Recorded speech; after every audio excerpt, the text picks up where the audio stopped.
Muy buenas noches, muy buenas tardes y muy buenos días. Comenzamos Demoliendo mitos de la política charlas. Comenzamos la charla número 74 a las 11:05 de aquí, de la ciudad de Berlín. 11:05 también en la ciudad de Madrid, desde donde nos acompaña nuestro invitado de hoy, un recontra lujo con el señor Juan Antonio Aguilar, director del Instituto Español de Geopolítica y para mí uno de los analistas geopolíticos más lúcidos del mundo en hispanoparlante por lo menos.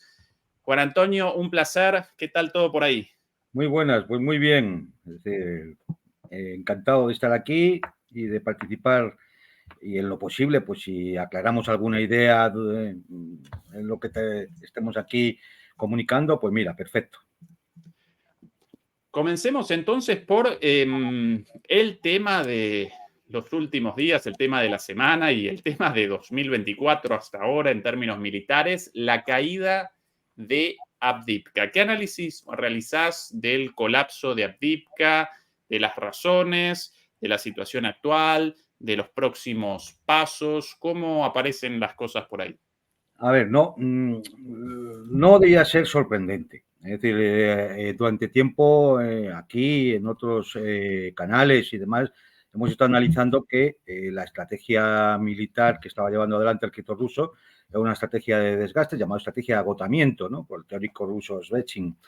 Y bueno, pues esta estrategia consiste en ir desgastando al enemigo en lo que se llama absorción de energía, ¿no? Es decir, hasta que se produce un punto de ruptura en el cual este no puede seguir manteniendo la línea porque no tiene capacidad para ello. Porque en una guerra de desgaste, una guerra industrial de desgaste, no se trata tanto de la tecnología, que es importante siempre, ¿no? De la tecnología que utilices, sino de que tú tengas recursos suficientes para mantenerlo en el tiempo.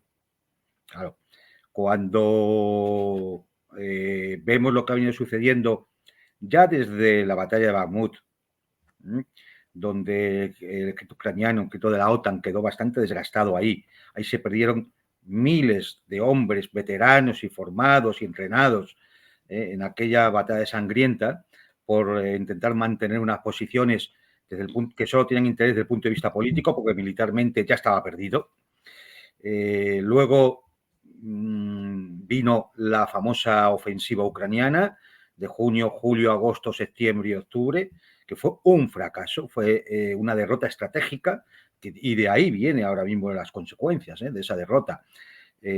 Bueno, pues ahí se desgastaron de nuevo, fue otra sangría de hombres, de material, de efectivos de élite, formados de oficiales, y además con la consiguiente caída de la moral de combate, de estas situaciones que se producen cada vez que hay una derrota, ¿no? Desde el fracaso de esa ofensiva, ¿qué hemos visto en el frente? En el frente hemos visto pues como una presión constante en todo el frente, pero sobre todo en 5 puntos del frente, una presión constante en el cual pues las tropas ucranianas pues van aguantando como pueden. Y como pueden en los ataques de la aviación, de la artillería rusa, que es bastante superior ahora mismo en cantidad y seguramente ya en calidad también a la ucraniana, ¿no? El tema de utilización de drones suicidas, de drones de reconocimiento y demás. Y en efectivos. Efectivos, es decir, desde el fracaso de la ofensiva, hay que entender que la tasa de reposición de bajas ya es negativa, es decir, no se cubren todas. De ahí venía el hecho de la movilización que quería realizar Zaluzny y Zelensky, esa movilización de 500.000 de personas para mandarlas al frente, porque con los cálculos, dicho por ellos mismos, es fuente ucraniana, ¿no? De 20.000 bajas al mes, pues claro, si cuentas los meses que llevamos de guerra y multiplicas por 20.000, pues salen aproximadamente 450, 500.000. O sea, que no era una locura el pensarlo. Es decir, la movilización de 500.000 tenía su lógica. No se consigue. Es decir, no se está consiguiendo y, por lo tanto, ya hemos pasado a una tasa de reposición negativa. ¿Eso qué significa? Que ya no se cubren todas las unidades necesarias para el frente, ya no se cubren los huecos. Hay muchas unidades que están a un 35% o un 40%.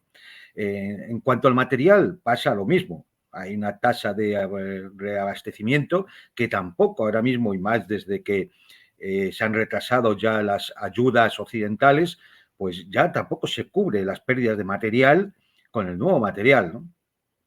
Entonces, todo esto da lugar a, a una situación en el frente que es muy inestable, en el cual a la presión rusa, presión a distancia, para intentar minimizar las pérdidas, esa presión a distancia, pues llega un momento en que en algún punto del frente rompe, donde más presiones porque te interese ahí o porque tú hayas notado mayor debilidad o simplemente por un, como digo, por un interés estratégico, como era el caso de Adviezka, por diversas razones, entre otras porque era un punto donde se bombardeaba a la población civil de Donetsk, Gorlovka y otras poblaciones, y también porque era una zona fortificada desde hacía 10 años, quizás la zona más fortificada de toda la línea esa del frente, y por tanto, es decir, se sabía que si ese punto caía, la posibilidad ya de avanzar más deprisa en el frente era muy factible. Hay que tener en cuenta que ya en esa zona del frente, estamos hablando de la República Popular de Donetsk, la única zona ya fortificada de verdad que queda es Kramatorsk. Y después no hay nada hasta el Dnieper. La cosa es importante. Entonces, ¿qué ha pasado en Adviezka? Pues que poco a poco la presión rusa ha ido acercando la ciudad. Poco a poco la capacidad de resistencia de las unidades ucranianas ya no era la de Bakhmut, ni era la del empuje de la ofensiva, y se necesitaban enviar reservas. Y se han enviado reservas, incluido la tercera brigada de élite ucraniana, Azov, fundamentalmente, o sea, una unidad muy delocalizada, muy digamos, dispuesta a combatir hasta el último momento, pero la realidad, yo incluso me he sorprendido, de que la misma noche del 16 de febrero cayó todo. O sea, se rompió el frente, se produjo la ruptura y aunque el general Sisky dice que es que ordenó una retirada ordenada y demás, la realidad, lo hemos visto en imágenes que han ido llegando, ¿no? En vídeos que han ido llegando por canales de Telegram, es que ha sido una auténtica desbandada. Tal es así que posiblemente el número de prisioneros supere el millar, el número de bajas, solo esa noche supera los 1.500. Podríamos estar hablando posiblemente a lo largo de toda la batalla de 5 a 6.000 bajas ucranianas. Y bueno, pues las imágenes de material abandonado, de prisioneros, de unidades que se han rendido. Es decir, yo creo que ha sido un derrumbe claramente del frente ahí. Incluso la planta de coque, una de las mayores de Europa, similar, un poco, no es tan grande a lo mejor, ¿no? Pero similar a la Azovstal en Mariupol, no ha aguantado nada. Es decir, han quedado algunos heridos, abandonados otros, gente intentando escapar por caminos, por campo a través y demás. Claro, imagínate, es decir, estás bajo fuego de artillería, bajo fuego de drones, o sea, un desastre, ¿no? Es decir, pues yo entiendo que el mando ucraniano tendrá que decir que ha sido una retirada ordenada, pero ha sido un desastre, ¿no? Y es una batalla perdida que tiene un carácter estratégico, porque, como digo, abre frentes, y de hecho ya se está luchando, ya se está combatiendo dentro de la siguiente localidad, el Choquino creo que se llama. Es decir, ni siquiera se han parado, a pesar de que, lógicamente, ahora la ciudad se está limpiando, desminando, etcétera, etcétera, pues ni siquiera las unidades de vanguardia rusas han parado, han seguido avanzando hacia la siguiente población, hacia todo ese eje central que abre tanto a norte a sur posibilidades. Hay más frentes. Está el frente de Kupiansk, Krasny Liman al norte, donde también están avanzando las tropas rusas. Eso daría posibilidad de volver a dirigirse hacia Izium y de nuevo poner en peligro Kharkov, la segunda ciudad de Ucrania. Es uno de los puntos donde el frente también poco a poco se ve que se está rompiendo y que en cualquier momento puede ocurrir una situación parecida a la que se ha vivido en Avdiivka, ¿no? Otro sector importante es la continuación de Bakhmut-Artemovsk. Es decir, y ahí ya es el avance por Marinka, que puede copar por encima otro punto estratégico que era Ugledar, y por hacia el sur y hacia el norte esa línea hacia Kramatorsk. Y por último, abajo, en el sur, esa cuña por la cual intentaron entrar en la ofensiva de verano, que era Robotino, esa cuña que vemos ahí en el mapa, bueno, pues ya está siendo asaltada por las tropas rusas, ya están, ya Robotino ya se está combatiendo dentro de la ciudad, bueno, es un pueblito, no, es decir, nunca fue una cosa muy importante, pero era el punto, digamos, al que habían llegado las unidades ucranianas durante la ofensiva. Si este punto cae, de nuevo está en peligro al norte, esa ciudad más arriba de Orekhov, que es el punto estratégico y la llave para llegar a Zaporozhia, que es la capital de la región. Estos son los 5 puntos fundamentales. ¿Cuál puede romper primero? Ahora mismo cualquiera de ellos, porque en todos los 5 puntos las tropas rusas están avanzando. ¿Están avanzando lentamente? Sí, porque en esta guerra que vivimos, en la cual es una guerra industrial de desgaste, también es una guerra tecnológica y los drones están todo el día volando. Y hay drones rusos, pero hay drones ucranianos. Entonces, la única forma de minimizar las pérdidas es pegando saltitos pequeños, asentando la posición y buscar el momento de pegar otro salto. Es lento, claro que es muy lento. Y a todo esto, por supuesto, permanente fuego de artillería, bombardeo de aviación, de cohetes, de misiles, de drones, etcétera, etcétera, ¿no? Es decir, y bueno, pues la situación no es, desde el punto de vista militar, no es extraña, era previsible viendo lo que había venido sucediendo ya en los meses de noviembre, diciembre y enero, ¿no? Es verdad que quizás esté llegando al punto de ruptura en algunas zonas del frente antes de lo que suponíamos. Yo pensaba que en Avdiivka la batalla iba a durar más, es decir, que iba a haber una resistencia mayor, pero esto nos indica que creo que la capacidad de combate de las unidades ucranianas ya está muy mermada, ya está muy desgastada, no hay munición suficiente, no hay logística suficiente, no hay capacidad de mover, de llevar reservas, porque es que, como he dicho antes, la movilización fracasa, es decir, entonces no hay de dónde sacar. Como decía recientemente un militar, ¿no? Ucraniano, es decir, si el problema ya no son las armas, es que igual no va a haber gente para utilizar las armas, ¿no? Para manejar esas armas.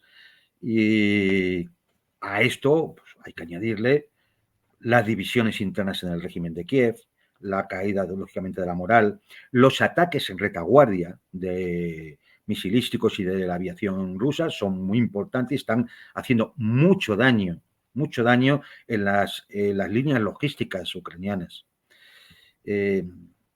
La falta o el retraso, al menos ya largo, de las ayudas occidentales de la OTAN está también muy desgastada. Aquí se está produciendo una desmilitarización paralela, no solamente la del ejército ucraniano, sino también la de las capacidades de la OTAN para una guerra a gran escala, ¿no? Convencional. Entonces, bueno, pues todo esto, si tú lo juntas, pues la perspectiva en las próximas semanas va a ser que, salvo que ocurra algo imprevisible, ¿no? Que el avance ruso se va a seguir manteniendo. Como, ya digo, como era de prever una vez que fracasó la ofensiva ucraniana, donde habían puesto todas las cartas estratégicas en esa ofensiva. Recordemos cuál es el objetivo de la ofensiva. Era cortar el puente terrestre entre Rusia y Crimea y de esa forma, de alguna forma, digamos, obligar a los rusos a negociar. Claro, no conseguirse eso, ¿cuál es ahora el plan? ¿Cuál es el plan que tiene Ucrania ahora mismo, el régimen de Kiev?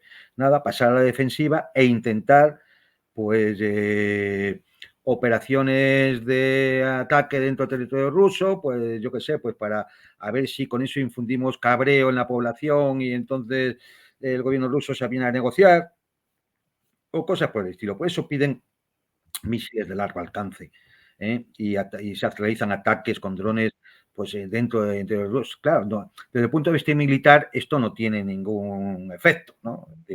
Bueno, puedes quemar un depósito de combustible, puedes dañar en un aeropuerto a un avión, puedes incluso lo que están haciendo, bombardear población civil para que mueran 30, 40 personas en la plaza de Oegorov o en cualquier otro pueblo, ¿no? Pero eso puede hacer daño, puede cabrear, puede incluso soliviantar a los militares rusos para que todavía empujen con más fuerza, y lo único que van a conseguir, desde el punto de vista militar no pueden conseguir otra cosa. Y en esas estamos, ¿no? Es decir, yo creo que veremos actos desesperados del tipo de acciones de terror contra la población civil o incluso ataques a la central nuclear de Zaporozhia o alguna cosa así, pero ya digo, yo creo que ahora mismo, tal como están las cosas en el frente, no pinta nada bien, no ya para una victoria ucraniana, que es que eso yo creo que ya hay muy poca gente que crea en eso, ¿no? Incluso en la opinión pública occidental, que está muy intoxicada por los medios de comunicación corporativos, incluso es decir, hasta ahí ya empieza a verse una sensación de pesimismo de que la guerra está perdida, ¿no? Y más aún en las élites dirigentes. Antonio, respecto a el colapso de los últimos 2 días, porque más allá de los avances muy significativos de las últimas semanas, finalmente presenciamos una desbandada de las tropas ucranianas durante los últimos 2 días.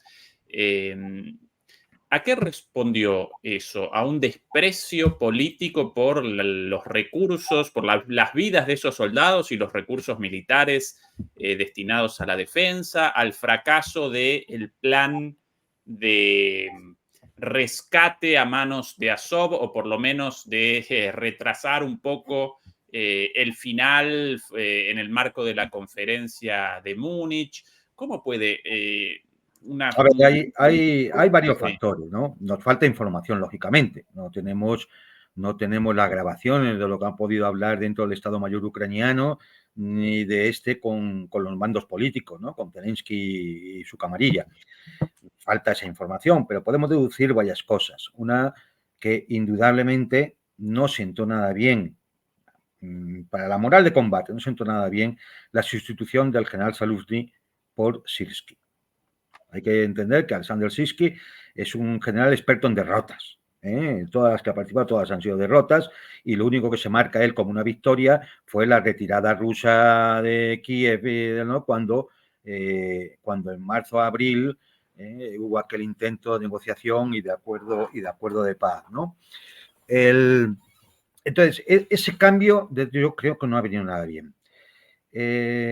Por otro lado, claro, ¿cuál era la sensación que tenían? Que iba a volver a ocurrir lo de Bakhmut, que allí va a morir lo más granado que queda de las reservas ucranianas. Y en algunos canales ha surgido que incluso los de Azov se llegaron a mantener las posiciones a costa de quedar allí todos. Es decir, porque entendían que eso era un desastre, ¿no?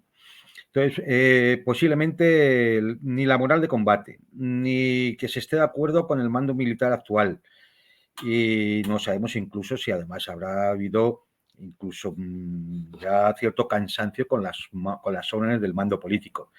Evidentemente, yo creo que el objetivo, dicho por ellos además, era mantener a Viezca todo el tiempo posible y desgastar al ejército ruso.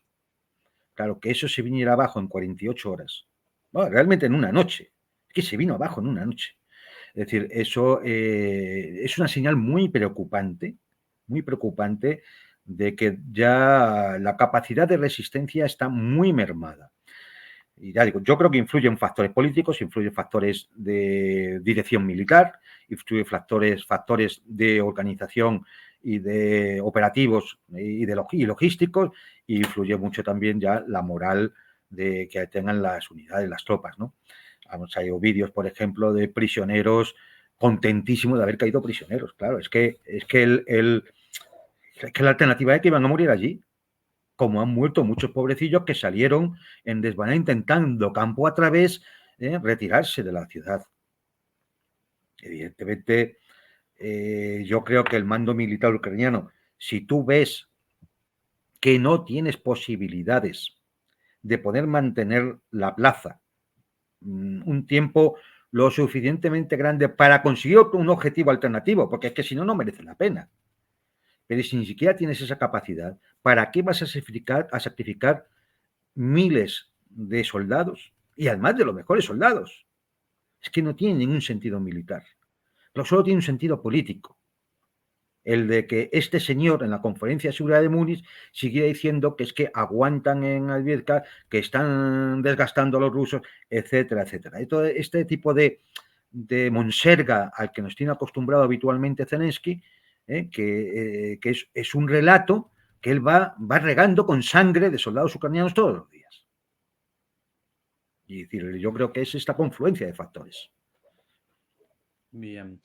Y respecto a la conferencia de Múnich, a la gira de Zelensky, en realidad primero por Alemania, después Francia, la firma de estos acuerdos más simbólicos que otra cosa, y después su participación en la conferencia de Múnich y también todas las cosas escuchadas en la conferencia de Múnich. ¿Presenciás alguna suerte de cambio? Si no rectificación, por lo menos la apertura de alguna posibilidad de negociación, considerando que de fondo aparecía la caída de Avdiivka, nada más y nada menos, o no. ¿Cuál tu análisis de Múnich? No, mira, yo creo que en primer lugar hay que poner en su lugar lo que es la conferencia de seguridad de Múnich. Esto no es más que un foro de discusión.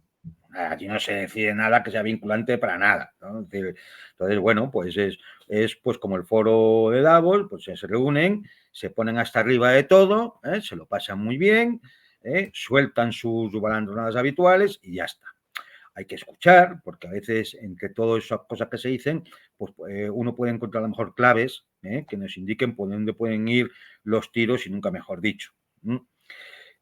Pero yo lo único que he detectado es que el delirio de los países occidentales ha subido de nivel. O sea, cada vez están peor. Yo creo que hay una clara pérdida de contacto con la realidad, lo cual nos pone en la situación de decir, bueno, pues tenemos unas élites políticas que están enfermas de la mente, son enfermos mentales, están locos.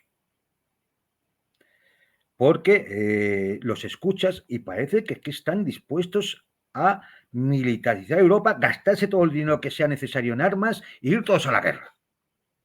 Claro, a la guerra no van a ir ellos, a la guerra y querrán que vayamos nosotros, nuestros hijos y nuestros nietos. Ellos no, porque ellos son los que dirigen. Luego, en esta huida de la realidad, se nota clarísimamente todo ese aspecto de supremacismo moral en el cual estos señores parece que representan la libertad, la democracia, la cultura, la civilización y todo lo demás son dictaduras, regímenes autoritarios, estados gamberros, terroristas, asesinos, etcétera, etcétera. Bueno, es decir, estos señores no se dan cuenta de que representan, en el mejor de los casos, sin contar la oposición interna que hay en los países occidentales, a 1.000 millones de habitantes, de los 8.000 que tiene el planeta. Es decir, pónganse en situación. Entonces son los ricos de los ricos. Es decir, viven en una población, se sustentan sobre una población de clase media que todavía digamos que tiene un cierto nivel de vida si comparamos con África, con Latinoamérica o con Asia, pero en el cual hay una desigualdad social creciente, donde estos representan una clara casta que vive parasitando a los demás. A nosotros nos llegan más migajas que les llegan a los africanos, pero nos llegan las migajas, porque ellos están en otro nivel. Y además ellos tienen, es decir, tienen la razón, la verdad, todo de su lado, ¿no? El orden basado en reglas y el lado correcto de la historia y todas estas patrañas con las cuales habitualmente nos llenan la cabeza, ¿no?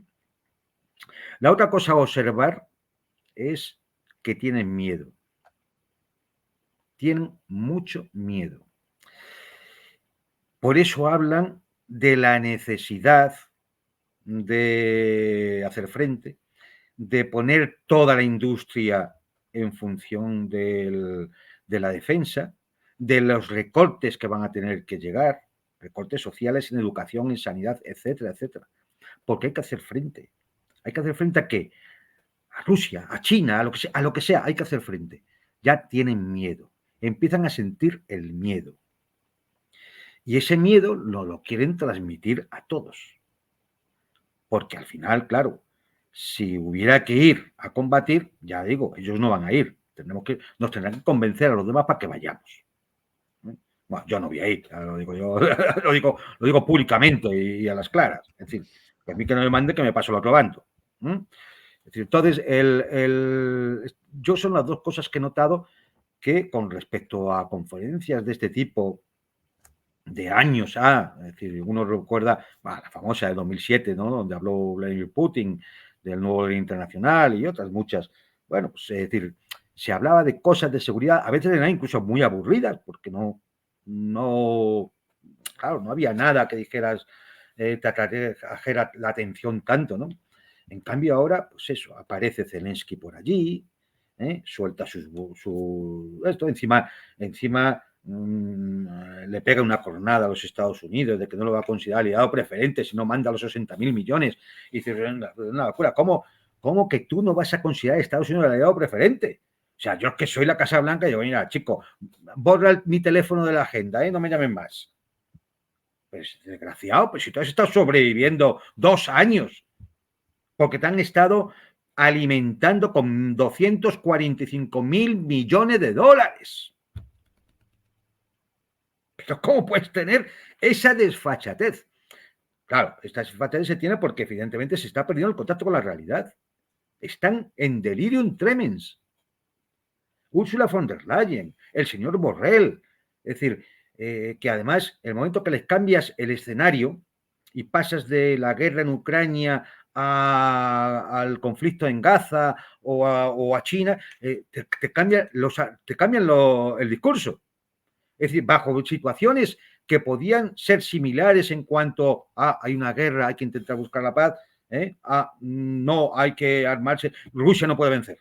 Es decir, bueno, entonces, a ver, lo de la paz en un sitio, aquí se convierte en guerra en otro, es decir, una serie de contradicciones, de falta de coherencia en el discurso y luego, eso, mucho miedo, es decir, vamos, es decir, todo lo que se necesite para aumentar la seguridad y ponemos todo en función y ya está, en función del complejo militar industrial, que al final seamos serios.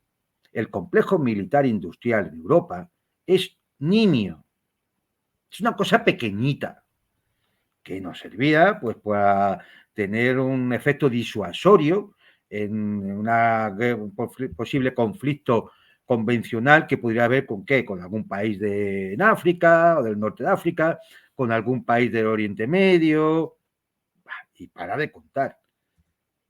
Cuando aquí se habla de empezar a rearmarse, lo que estamos hablando es de alimentar de una forma descomunal el complejo militar industrial norteamericano y, por tanto, la economía norteamericana, que posiblemente sea uno de los objetivos de las élites vendepatrias en Europa. Entonces, ¿qué más se puede decir de la conferencia de seguridad de Múnich? Es que, de verdad, si uno se entretiene un poco en analizar las cosas que se han dicho, pues a mí solo me sale eso. Es decir, primero, están en delirio y segundo, empiezan a tener miedo. Empiezan a tener miedo porque si tiramos de hemeroteca lo que esta gente hablaba en 2023 y en 2022, incluso años anteriores, pues bueno, ¿Cuántas cosas hemos tenido que escuchar?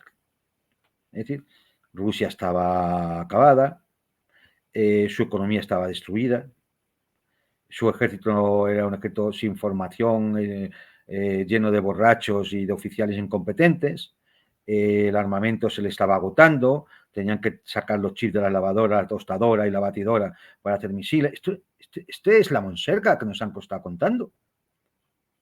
Esto es lo que nos han estado contando. Y ahora resulta que la realidad es que no se puede seguir el ritmo de fabricación de armamento de Rusia. Y que además, encima, es que claro, Corea del Norte o China o India o quien sea, les vende, a Irán, es que le vende armamento. Fíjate, como si el resto de Occidente, más otros países que no son occidentales, pero bueno, son de la órbita occidental, como puede ser Japón o Corea del Sur, no estuvieran llenando los arsenales ucranianos desde hace 2 años. Es decir, es esta caradura del yo sí puedo, pero tú no. Pero yo sí puedo, ¿por qué? Porque yo soy el bueno, claro, y tú no, tú eres el malo. Es decir, moralmente yo soy superior a ti. Es ese supremacismo moral donde al final se justifica todo. Se justifica el crimen, el racismo, la xenofobia, el clasismo, el yo antes que tú, el yo soy rico y tú eres pobre, el jardín y la selva, y de ahí sale todo. Todo el discurso occidental sale de ahí, de una especie de supremacismo que al final se acaba expresando en todos los órdenes de las ideas, ¿no? Pero es fundamentalmente moral. Que es que se creen superiores. Que es que piensan que son los buenos y los detentadores de la verdad. Y que son el jardín. Y los demás, pues son subhumanos, salvajes, y por supuesto tontos. Son tontos pero vamos, es decir, tontos no digo una expresión grosera por no ofender. Entonces, claro, no. Cuando los escuchas en esta lid, pues es que al final lo más sano que se puede hacer es cerrar la televisión, la radio, lo que sea, y ponerte a leer gente seria o a escuchar a gente seria. Es decir, gente seria, cuando digo gente seria, no quiere decir que sea gente que tenga la verdad, que será gente también, todos yo mismo, tú, Ezequiel, todos nos equivocamos. Todos nos podemos equivocar. Pero, es decir, yo no puedo partir diciendo que no, yo tengo la verdad, yo soy el jardín y tú eres la selva.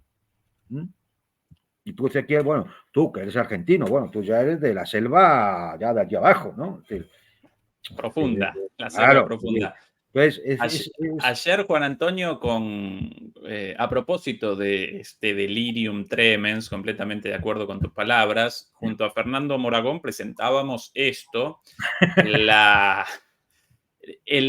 reunión, el ágape organizado por Bild, llamado en alemán Prost gegen Putin, algo así como salud en contra de Putin o chinchín en contra de Putin, con, bueno, toda la banda aquí, verdaderamente patético. Bueno, von der Leyen, Stoltenberg, la embajadora de Estados Unidos, el quizás futuro canciller de Alemania, el gobernador de Baviera. Ahora, quería una pregunta relativa, acá Petrus, mamita, qué caripelas, una pregunta relativa a, para mí, lo más inexplicable de las clases, respecto a la postura, la posición de las clases dominantes en Europa. Los grandes empresarios, las clases dominantes en el sentido económico. Aquí participaron ayer el director del Deutsche Bank, Seving, el director de Lufthansa, este señor aquí a la derecha, Carsten Spohr, Wolfgang Fink de Goldman Sachs, el director de Bayer, Bill Anderson. ¿Cuál es la lógica, Antonio, para que las clases dominantes europeas y en particular las alemanas acompañen una política tan abiertamente contraria a sus intereses económicos, a sus intereses materiales? ¿A qué responde eso? ¿A la ideologización? ¿A la penetración de los capitales multinacionales, por ejemplo, de BlackRock BlackRock, en las empresas europeas? ¿Cuándo abandonaron la ligazón con su función como burguesía, por llamarlo de alguna manera en términos materialistas? ¿Cuál es la explicación de eso, Juan Antonio? Yo sinceramente Sí, no lo puedo la determinar. verdad es que en toda esa serie de fotos que has puesto, hay una gran ausencia, que es la clase obrera. ¿Dónde está? Estaban todos los ricos ahí, hombre. Los ricos de siempre, los que manejan el dinero, los que pueden salir beneficiados de cualquier guerra. Los que pueden salir beneficiados de cualquier guerra. En primer lugar, es decir, hay una cosa que ya lo hemos ido viendo a lo largo del siglo XX, ¿no? Pero lógicamente con el tema de la globalización, pues se ha convertido ya en algo evidente. Los capitales no tienen patria. Igual que los trabajadores sí tienen patria, porque es el lugar donde ellos van a ejercer su existencia vital. Los capitales no tienen patria. Por lo tanto, traicionar a Alemania, para ellos les trae sin cuidado. Sin cuidado. No son alemanes, no son italianos, no son españoles, no son europeos, son capitalistas, son la clase dominante. Y tiene una ideología dominante. Siempre lo repetiré siempre 1000 veces. La ideología dominante es la ideología de la clase dominante. Cualquiera se puede preguntar. Cualquiera. ¿Qué ideología me están vendiendo todos los días por los medios de comunicación, en la educación, en la justicia? ¿Qué ideología me están vendiendo? Bien, esa ideología, se ponga la etiqueta de izquierda, derecha, arriba, abajo o la que quiera, esa es la ideología dominante. Y la ideología dominante viene marcada por la infraestructura económica. Y entonces son los dueños del capital. Y esos dueños del capital, aunque la empresa sea BASF o Bayer, ya no son alemanes. Primero porque efectivamente muchos de los accionistas que hay detrás son fondos de inversión norteamericanos, son fondos de inversión anglosajones o incluso de personajes incluso anónimos, que no los conocemos, porque muchos son empresas privadas y son fondos de inversión privados, muchas veces no conocemos realmente ni quiénes son los detenedores últimos de ese capital. Por ejemplo, Rheinmetall. Rheinmetall es una de las fábricas principales del complejo militar industrial europeo, alemana. Bueno, si los mayores accionistas son Vanguard y BlackRock. Claro. O cuando hablan de la empresa petrolera Repsol, española. Española le queda muy poco ya, pero muy poco. E incluso se llega ya al cierre del círculo cuando una empresa multinacional de estas resulta que está entre sus mayores accionistas, a lo mejor hay un banco, una empresa española que a lo mejor tiene como uno de sus mayores accionistas un banco español. Vale, da igual. Si tú vas a mirar el accionariado de ese banco, también vuelven a estar los mismos. Y vuelvan a estar los grandes fondos de inversión, vuelven a estar los grandes capitales, grandes millonarios de siempre, y está por detrás JP Morgan y Goldman Sachs y Vanguard. Y al final, para que nos hagamos una idea, si es que estos fondos de inversión tienen como capital invertido más de 16 billones con B de dólares. Es decir, el 50% de toda la deuda norteamericana que es impagable, la tienen ellos ahí, es decir, el mismo importe. Es decir, están metidos en todas las grandes compañías, en la Big Pharma, en la Big Data, en las tecnológicas, en el complejo militar industrial, en los grandes medios de comunicación. Esa es la clase, auténticamente la clase dominante. Y lo único es que antes, pues muchos de estos capitalistas, pues eran personas que por su propio interés intentaban ser de alguna forma prudentes, no se dejaban ver mucho, no aparecían en mamarrachadas como esta que organizó Bill, ¿sí? Porque, aunque solo fuera por una cuestión ya de pudor, ¿no? Es decir, hombre, es que esto del otro día es de mala educación. Es que es de mala educación. Pero si se han estado arrastrando ante el Kremlin durante años para conseguir los mejores contratos energéticos, si se han estado arrastrando como auténticos gusanos por el Kremlin, y ahora se ponen a brindar. O sea, es una cosa, ya digo, de mal estilo, de poca elegancia, de mala educación, y que indica pues la altura moral de los personajes. O sea, pues unos seres rayando lo repugnante, la verdad. Es decir, entonces, alguien piensa que, es decir, esto indica claramente la poca intención de negociar nada. Porque claro, cuando se actúa así, en el Kremlin lo ven y dicen, bien, estos son los personajes, que lo quieren, que me siente con ellos, a darles que contratos que les favorezcan, contratos energéticos favorables. ¿Y qué pueden pensar los dirigentes de China o de India o de otros países, de Brasil, cuando ven esto? Pues lo mismo que hacen con Putin, mañana lo van a hacer conmigo. Es decir, bueno, pues vale, son una banda de gentuza, que no se sabe ni comportar, no tiene ni educación, ni honor, ni elegancia, ni nada. Son gentuza, una banda. Entonces, bueno, pues esto es lo que ha pasado. Y lo que ha pasado es que algo que ya se veía viendo desde que la época en que Lenin escribió aquello escribió contra el imperialismo, ¿no? O analizó lo que era el imperialismo. Bueno, pero bueno, el imperialismo al fin y al cabo era una potencia, se imponía a otras. Pero con el surgimiento de las multinacionales ya tras la Segunda Guerra Mundial, poco a poco hemos ido viendo cómo el capital se iba globalizando y perdiendo el arraigo que antes tenía, donde, bueno, pues estaba la industria alemana, estaba, bueno, pues la agricultura francesa o española, ¿no?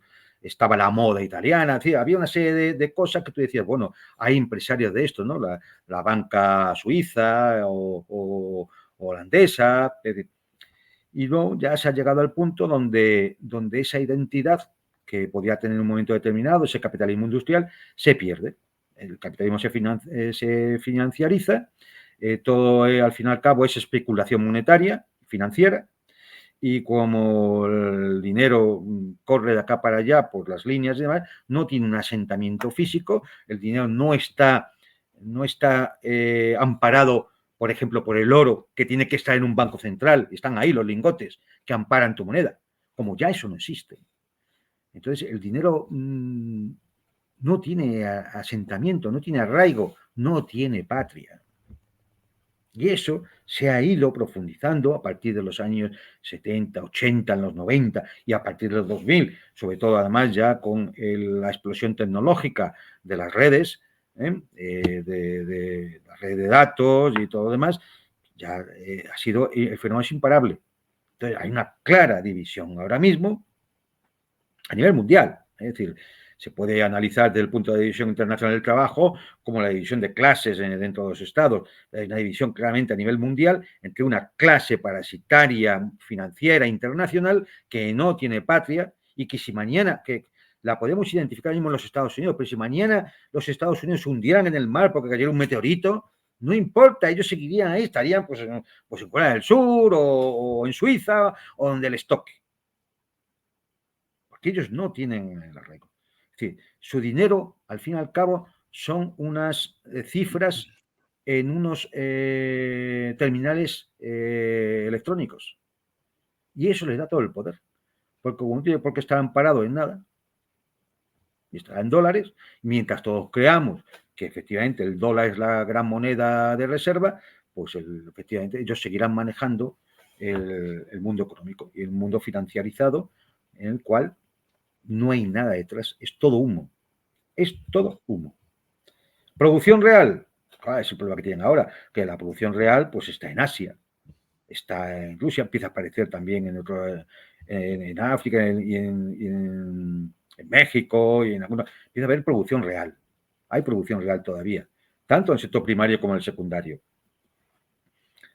Pero en estos países, sobre todo anglosajones, y por arrastre al resto de los occidentales, cada vez hay menos producción real. Es decir, que hay mucha especulación. Y esto se ve cuando ahora resulta que se prometen mandarle 1 millón de proyectiles de artillería a Ucrania y no son capaces. No son capaces entre todos. No han llegado a poco menos que a la mitad, poquito más de la mitad. Eso significa tu nivel de producción. Ese es tu nivel de producción. Es un ejemplo, ¿no? Es decir, entonces yo creo que eso es lo que ha pasado. Y claro, estas imágenes patéticas que están a medio camino entre Telebasura y Eurovisión, que hemos visto por el brindis del otro día de allí de Múnich, pues es muy patético. Es un auténtico esperpento. Y que haya encima empresarios que se supone que se las dan de serios, ¿no? De llevar grandes compañías ahí metidos, indica, bueno, pues que son lo mismo, que es lo mismo.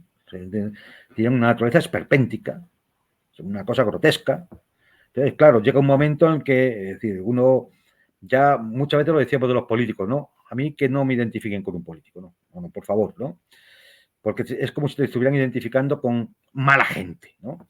Bueno, pues ahora ya yo creo que la gran empresa ya se está sumando y los grandes finanzas ya se están sumando al club de los impresentables, al club de la gentuza, de la banda. Antonio, con esta banda de impresentables, imposible una solución. Entonces, ¿cuáles las perspectivas? Porque o bien las sociedades de los países del norte global determinan la salida de estos esperpentos, algo hasta ahora muy incipiente, más allá de algunas protestas, o aparecemos encaminados a una guerra nuclear, porque esta gente no va a abandonar el poder porque sí, y si no comienzan revoluciones, revueltas o un movimiento democrático muy fuerte para que estos impresentables abandonen esos espacios, nos capitanean hacia la destrucción. ¿Cuál es la solución entonces? A ver, lo ideal sería efectivamente que las poblaciones tomaran conciencia del peligro real que es seguir teniendo a esta gente ahí. Eso sería lo ideal, que se tomara conciencia y evidentemente en las siguientes elecciones que hubiera para lo que fuera, vamos, hasta para la comunidad de vecinos, se empezara a sacar a toda esta gente. Y exigir transformaciones estructurales en nuestras sociedades. Eso sería lo ideal. Pero eso significa no solamente sacar a los gobiernos, porque los gobiernos al fin y al cabo son una pieza del engranaje. Seguirían manteniendo, por ejemplo, el control de los medios de comunicación. Hay que sacarles de los medios de comunicación. Hay que sacarles de las grandes empresas estratégicas. Hay que sacarles de instancias internacionales donde se puede intentar dirigir hasta la salud. Hay que sacarles de la educación de los niños. Hay que sacarles de cualquier institución o parte de la sociedad donde pueden tener una influencia maligna sobre la población. Porque es que nuestras poblaciones también tienen que ser saneadas. Ahora mismo están absolutamente intoxicadas y manipuladas. Mira, ahora mismo, es decir, nuestras poblaciones también son víctimas de la guerra, pero no la de los obuses y los tanques. Son víctimas de la infoguerra. Primero con una manipulación mediática en la cual hay todo un aparato de comunicación y un aparato de adiestramiento cognitivo, tanto en los medios de comunicación, en la televisión, en el ocio, en la educación, que hace que la mayor parte de la gente tenga una imagen de la realidad absolutamente distorsionada. Cuando los ejemplos de referencia para jóvenes y no tan jóvenes son algunos de los personajes que vemos en la televisión, estamos acabados. Así no hay posibilidad de que la gente pueda tener en un momento determinado una mínima reflexión crítica y decir, no, por aquí no se puede seguir y por lo tanto hay que cambiar las cosas. Es decir, entonces, yo sé que eso es muy lento, que la gente vaya tomando conciencia de eso es muy lento, pero esa sería la solución ideal. En esa infoguerra, además, hay otro aspecto, que es que cuando se abren grietas y la gente empieza a pensar, inmediatamente viene la censura y la represión. Y hay todo un aparato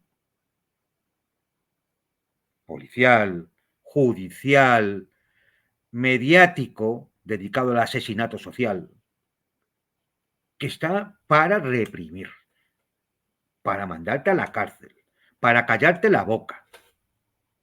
Y esto pasa en Europa. Esto pasa en los países occidentales, no solo en el tercer mundo, no, en las dictaduras estas que nos dicen, no, pasa aquí,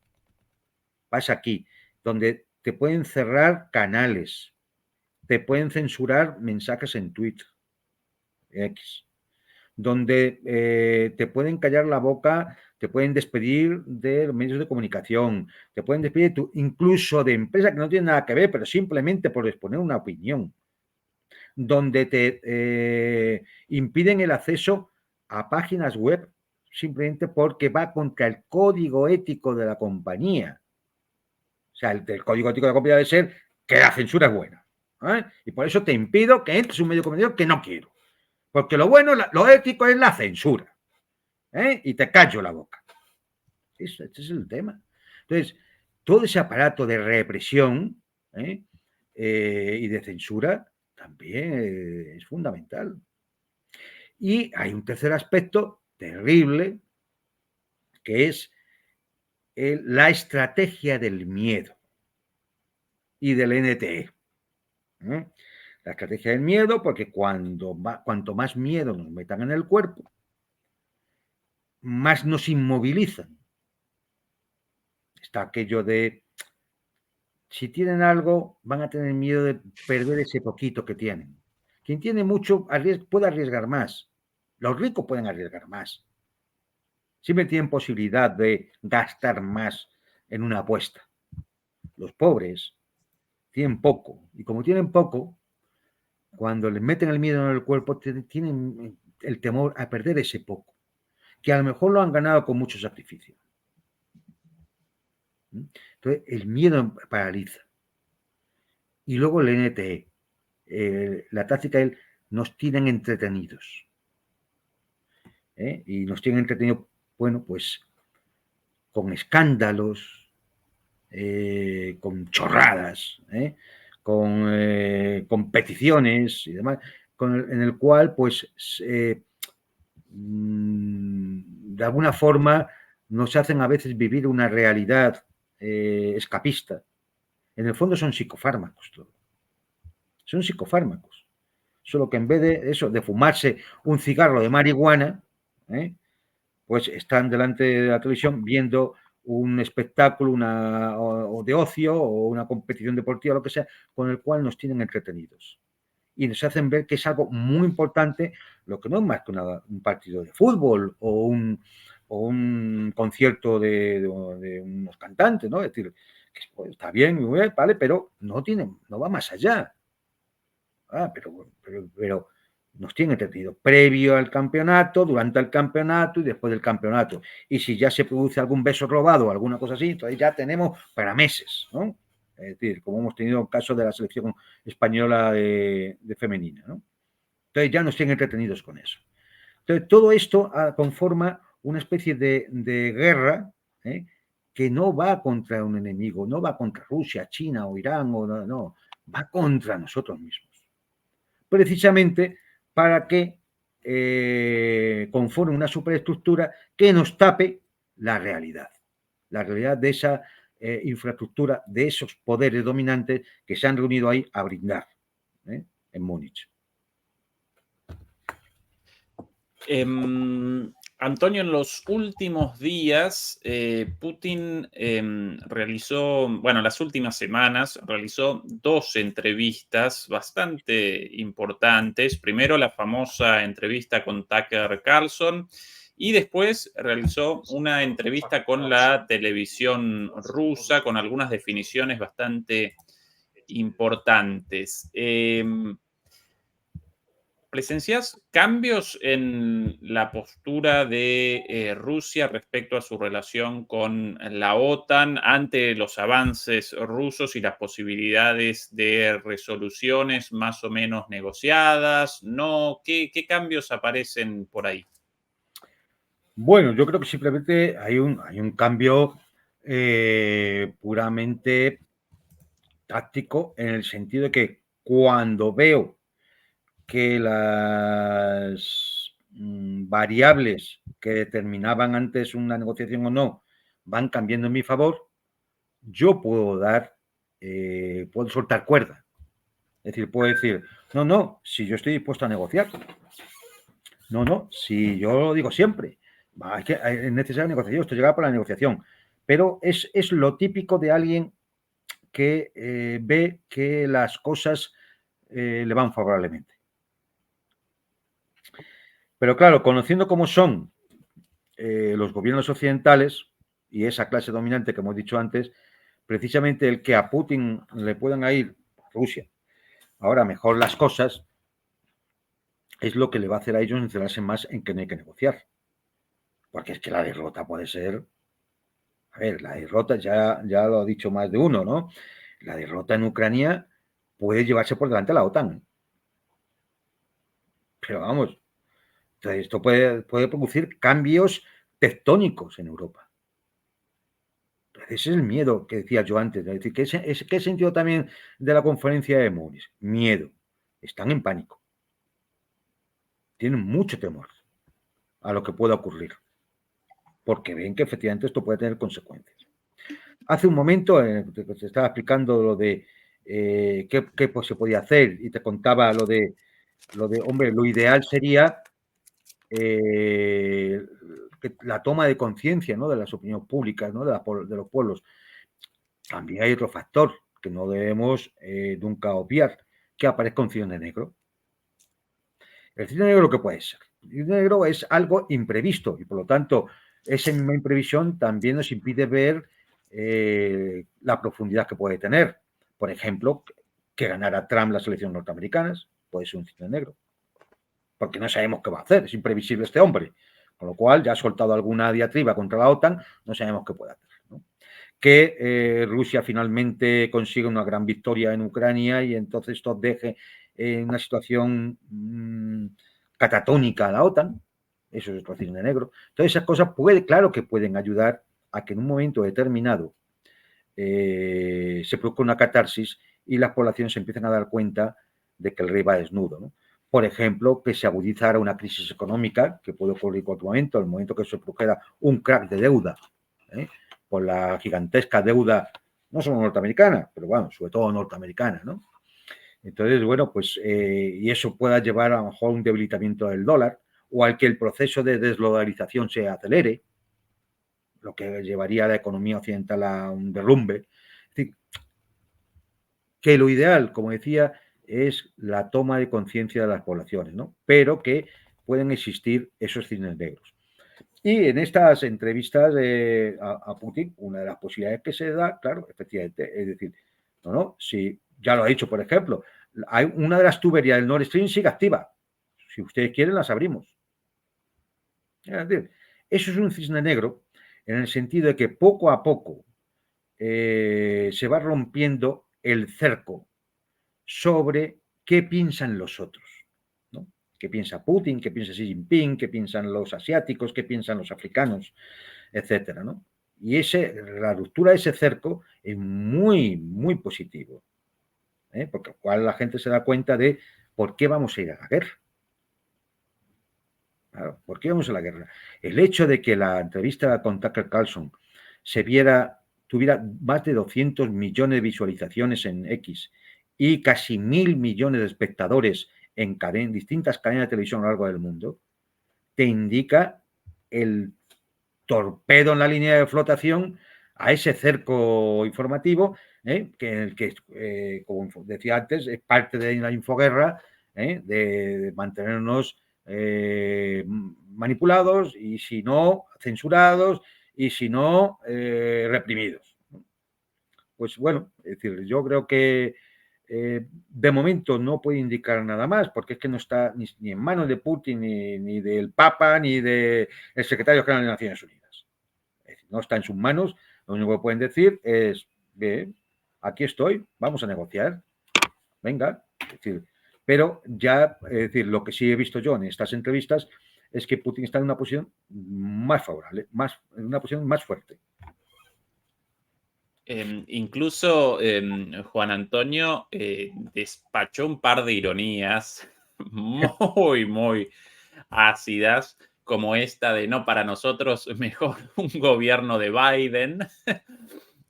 Y la otra, la de Blinken, la de supuestamente, según Blinken, su abuelo había abandonado Rusia por los pogromos, pero a partir del análisis de los archivos, Putin, bueno, y su equipo naturalmente, determinaron que había abandonado Kiev, que había abandonado Ucrania, y no solo eso, además, como lo llamó Rusia, entonces, según Putin, Blinken aparece a favor de la unidad de Rusia y Ucrania bajo Rusia, ¿no? Entonces aparece de nuestro lado, despachó como ironía.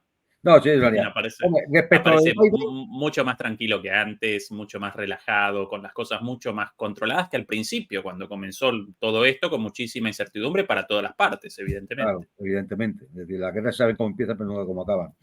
El respecto de Biden, bueno, pues yo cuando lo escuché lo tuve claro. Digo, claro, esto es, ya lo dice Sun Tzu en el arte de la guerra.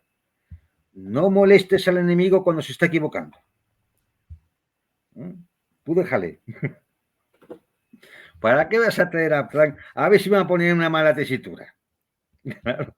Viene y me ofrece lo que no me puedo negar a firmar. Claro. Mientras dure este presidente, mientras esté Biden, desde luego, un mes tras otro es un desastre para los Estados Unidos, es un desastre para la Alianza Occidental. Entonces, bueno, pues eso, no molestes al enemigo cuando se está equivocando. Tú déjale.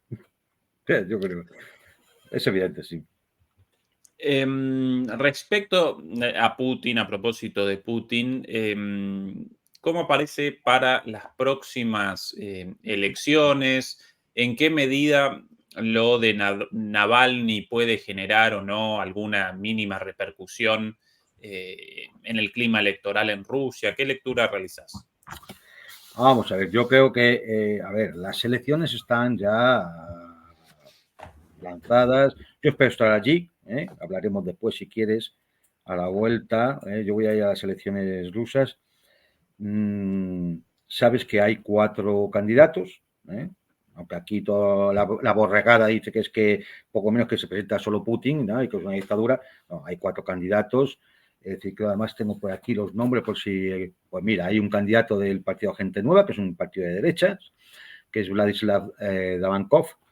Está Vladimir Putin, que se presenta como independiente, no porque haya dicho yo solo contra todos, ¿no? O sea, simplemente porque la ley rusa establece que el presidente en ejercicio no puede ir por ningún partido. Tiene que ir como independiente. Todos sabemos que él tiene un partido que es Rusia Unida, pero él tiene que ir como independiente. Va también Leonid Slutsky, que este es el representante del Partido Liberal Democrático. Podríamos decir que es la extrema derecha, pero a la rusa, ¿no? Es el partido que fundó en su día Vladimir Zhirinovsky, y bueno, pues a veces es más extravagante que extrema derecha, ¿no? Y está Nikolai Kharitonov, que es el representante del Partido Comunista, la izquierda base izquierda, ¿no? Heredos de la Unión Soviética. Bueno, son 4 candidatos porque son los que han reunido todas las condiciones. Había otros 4 más, pero al final no han llegado al número de firmas, con lo cual no han podido presentarse. habían presentado toda la documentación, pero no han llegado el número de firmas, y había otros 3 que también tuvieron la intención, pero que ni siquiera presentaron la documentación. Es decir, al final, pues son unas elecciones presidenciales, solo presidenciales, no son a la Duma ni nada más, son solo presidenciales, y hay 4 candidatos. Alguien podrá decir, muchos, pocos. Hombre, en Estados Unidos no son muchos más tampoco. Al final, en el fondo se reducen a 2. Es decir, ¿sabes? Que tampoco... generalmente los regímenes presidencialistas, pues luego al final siempre se dirime entre 2. Por ejemplo, la República Francesa, a esas 2 vueltas, sí, en la primera vuelta pueden problema, pero en la segunda vuelta al final son 2, los 2 más votados. O sea, con lo cual, pues entra dentro de lo normal. Evidentemente, dadas las circunstancias y las encuestas que se realizan, parece claro que va a ganar Putin con amplia mayoría absoluta. Y seguramente el número 2 será el representante del Partido Comunista, que así viene siendo, además, de las últimas elecciones. Es que no va a decir. Y además, más o menos está así representado en la Duma, que aquí hay mucho. Alguna vez alguno tiene que escuchar a elementos que no saben cómo está Rusia, no se creen nada. Cuando es muy sencillo, coge uno un avión, se va una semanita de vacaciones, que está muy bien, ve arte, va a algún espectáculo, ve museos, y además pues te enteras un poco de lo que piensa la población y de cómo se ve el tema, ¿no?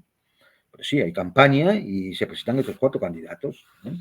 Posible ganador, pues casi con toda seguridad, pues Putin. Pero pues, vamos, yo calculo más del 70% de los votos. Algo impensable en Occidente, vamos. Según algunas encuestas, más del 80 incluso. En alguna cuenta más del 80, pero bueno, es decir, siendo un poco comedido, ¿no? Y al final, hombre, pues las circunstancias, digamos que teóricamente no son buenas. Son buenas porque allí la vida sigue ahora de otra forma, ¿no? Pero bueno, pues están en una guerra y nunca sabes si eso un 5% arriba o abajo, te puede fluctuar la cosa, ¿no? Pero vamos, que va a ser más de un 70%, es casi seguro. Antonio, como conocedor de la política interna rusa, en tu opinión, ¿Putin hoy aparece más fuerte o más débil que antes de la guerra? En términos relativos, él camino 80% de los votos, pero comparado con su situación previa, ¿cuál tu lectura? Mucho más fuerte, mucho más fuerte. Es decir,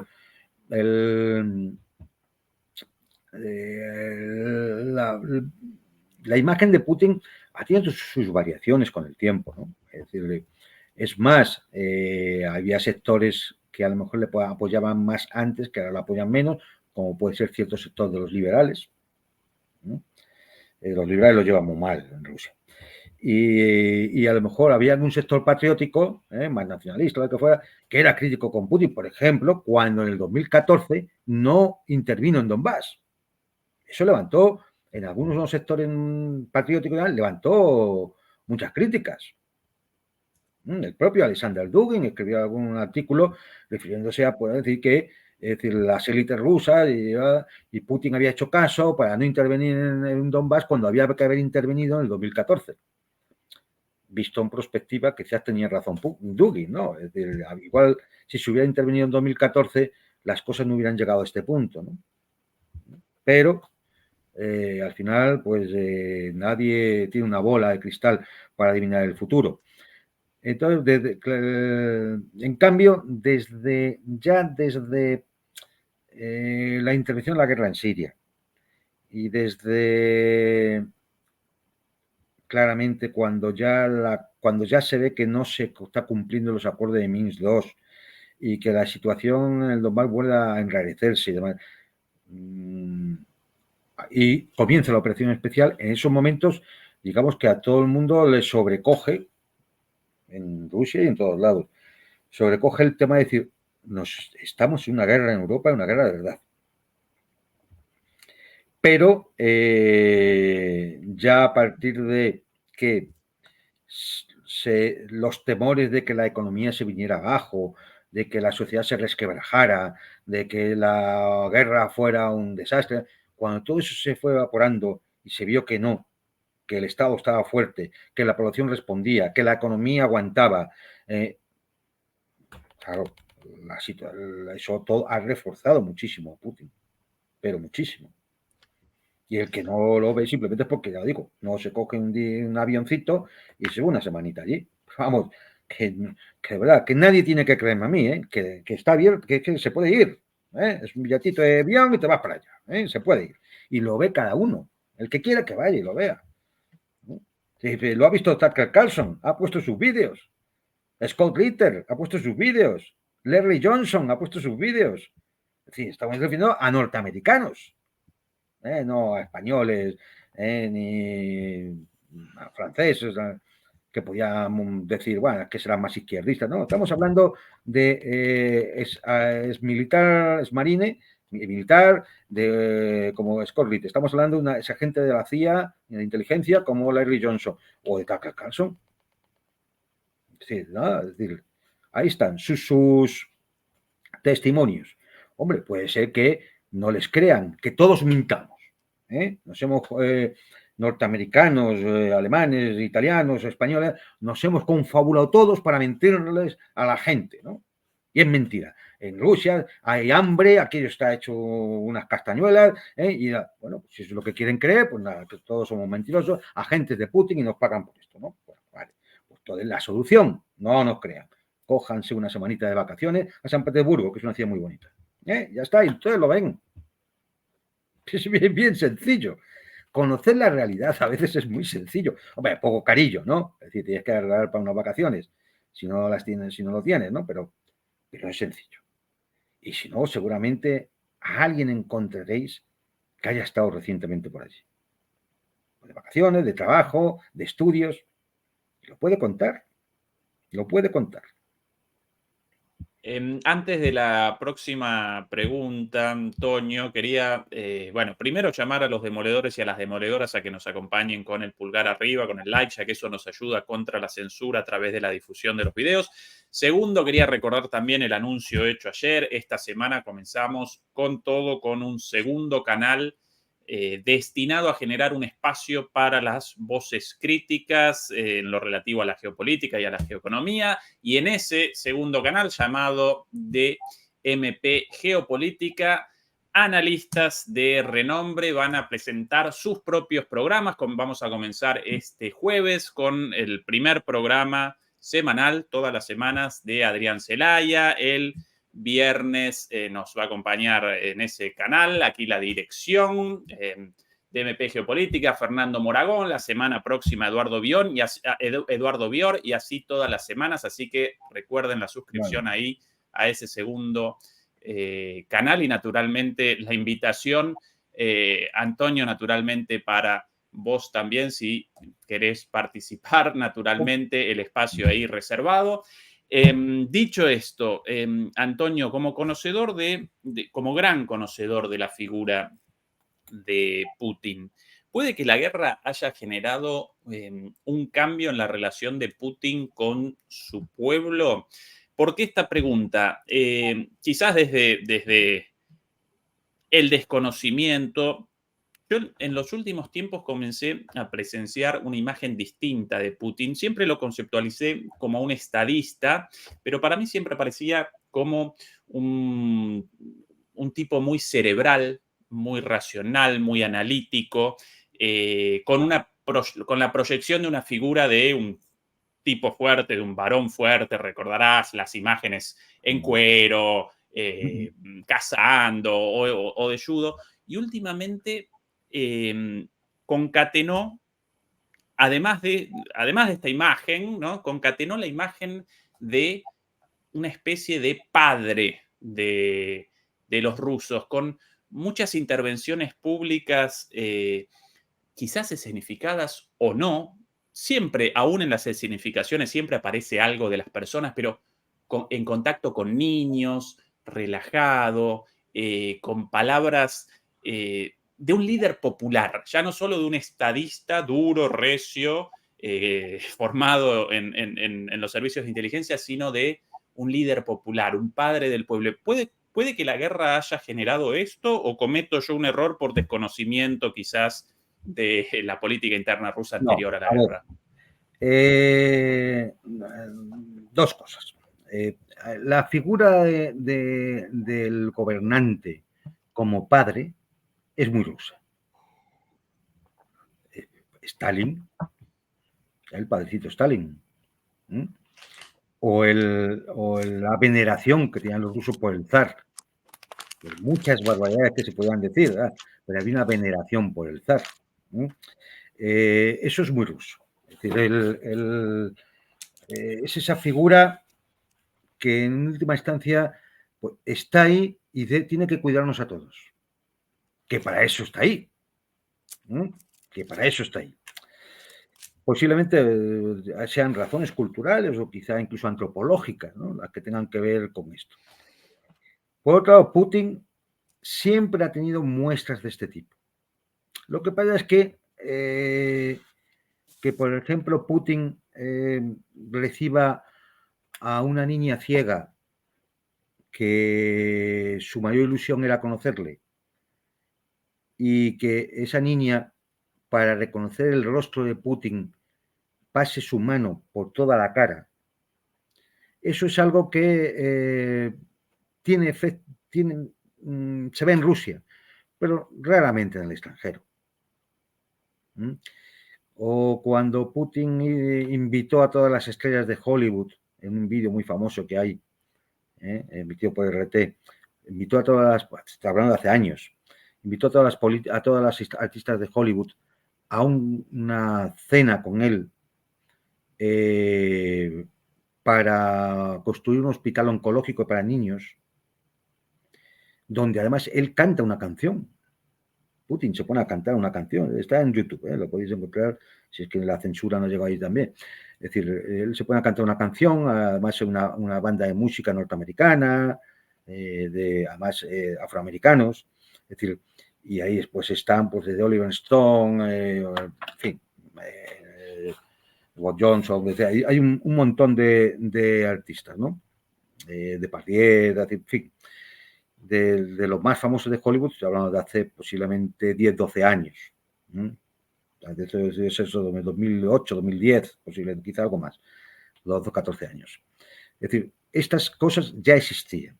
Es decir, sí había esos gestos a veces tiernos, digamos, ¿no? De un Putin tierno. Cuando le regalan el famoso perrito, que hay una foto en el que está con el cachorro. Bueno, pues sí que hay, pero claro, no tienen la misma fuerza desde el punto de vista mediático, sobre todo fuera de Rusia, que cuando aparece pilotando o jugando al hockey o con el judo o subido a un avión de combate, ¿no? Es decir, claro, pero sí existían de siempre, ¿no? Ahora bien, es verdad que posiblemente, quizá desde la guerra o un poco antes, es verdad que hay un Putin un poco más cercano, en el sentido de que él a la gente le sonríe más. Es decir, recordamos cómo es Putin, si hay por ahí memes que dicen Putin alegre, Putin triste, Putin cabreado, es la misma foto siempre. No sé, claro, es decir, pero eso sí parece, pero puede que también que sea siempre, haya sido siempre así, que ahora pues digamos que el tema de la imagen, sus asesores han decidido pues darle un poco más este aspecto, ¿no? Pero sí que es verdad que se nota un poco más de, pues yo qué sé, si pasa por la Plaza Roja, ya se tiene que hacer fotos con todo lo que pasa por allí, que antes a lo mejor pues intentaba escabullirse más, ¿no? Es decir, pero yo no creo que sus rasgos de persona han sido siempre esos, ¿eh? Es decir, y sí, es verdad, que es un tipo cerebral, frío, como buen coronel del KGB. Esa es la realidad. Eso quizás sea una de sus mayores virtudes a la hora de gobernar un país imposible, como es Rusia, ¿no? Es decir, un país donde hay un montón de usos horarios y donde tirar una línea de fibra óptica para que llegue a una población, pues significan 1000 kilómetros de fibra óptica. No 200, no 2,5 kilómetros. Entonces, claro, todo eso hace que para gobernar un país así, pues el hecho de que se sea un tipo frío, cerebral, decidido y demás, claro que ayuda. Claro que ayuda. Si no, tienes a Yeltsin. Sí, bueno, Infausta memoria. sí, ahí además el componente de el codito empinado, ¿no? En el caso de Yeltsin también, porque... No, además luego, bueno, es un tipo, Putin es un tipo, aparte de toda la propaganda, la linda negra que han intentado vender aquí, ¿no? No es un tipo al que se vea ostentosidad, no se le verá fumando, no se le verá bebiendo, es decir, él, es como si él se hubiera tomado como una misión propia de su época de KGB, es decir, no, yo tengo que dar ejemplo. Es decir, yo no sé si por las noches, escondido allí en su habitación, se beberá unos tragos de vodka. Si lo hace, pues se los habrá merecido. No lo quiero criticar. Quiero decir que no lo hará públicamente. Porque hay un tema ahí de ejemplaridad. Tiene que dar ejemplo. Si es el primer mandatario, tiene que dar ejemplo. Cada ruso tiene que ver en él un ejemplo. Sí. Algún día, Antonio, deberíamos realizar una charla destinada exclusivamente a Putin, a la figura de Putin, a su evolución, a la evolución de su pensamiento. Vos sos un experto en eso, así que... Hombre, yo tengo, algunas cosas sé, ¿no? Y eso a ver, yo este año pasado publiqué un libro aquí en España, la colección geopolítica, escritos y discursos de Vladimir Putin 2000-2023, y ahí las 100 primeras páginas es una introducción que hago yo al personaje, ¿no? Y ahí cuento algunas de las cosas, ¿no? Por ejemplo, aquí se ha visto poco, pero allí hubo un momento de Putin manía, bueno, que sí sigue, ¿no? Pero incluso fuera de Rusia, de tazas, camisetas, bufandas, todo con el rostro de Putin, ¿no? Claro, Putin ha estado muy cercano siempre, por ejemplo, a los artistas, incluso los artistas juveniles. Ahora es Shaman, muy conocido en Rusia, ¿no? Es un chaval, un cantante moderno, ¿no? De rock. Pero yo recuerdo haber visto las imágenes de cuando estuvo Paul McCartney en la Plaza Roja en un famoso concierto, cantando Back in the Urs, y ahí estaba Putin también. O sea, que es decir, pues yo digo que no ha sido siempre alguien que no estuviera cerca. Estaba cerca, con ese rostro inexpresivo que tiene, pero estaba cerca, siempre. Pero hay detalles, a veces se escapan detalles. Por ejemplo, en las últimas elecciones que ganó, las últimas presidenciales, en su discurso de agradecimiento a la gente cuando salió, a la gente concentrada, para decir que habíamos ganado las elecciones, Putin lloró. Y está también las imágenes en YouTube, se puede ver. Porque él dice unas palabras del tipo, no hemos ganado, hemos evitado algo grave, algo muy grave. Son palabras que, bueno, pues algún día habrá que interpretar en qué sentido real los dijo. Y esto lo dijo con lágrimas en los ojos. Y no me lo invento, es que ya digo, está en YouTube. Ven las elecciones de hace 6 años, exactamente. Ahora. Navalny, ¿cuál la perspectiva real de condicionamiento de las elecciones? Dentro de Rusia, ¿cuánta repercusión genera? Vamos a ver, es que esto es un tema muy triste, ¿eh? Es un tema muy triste. Porque, mira, para entenderlo, yo ahora podía hablar muy mal de Navalny. Yo podía sacar las razones por las que ha ido a la cárcel, que no son políticas, estafas, fraudes,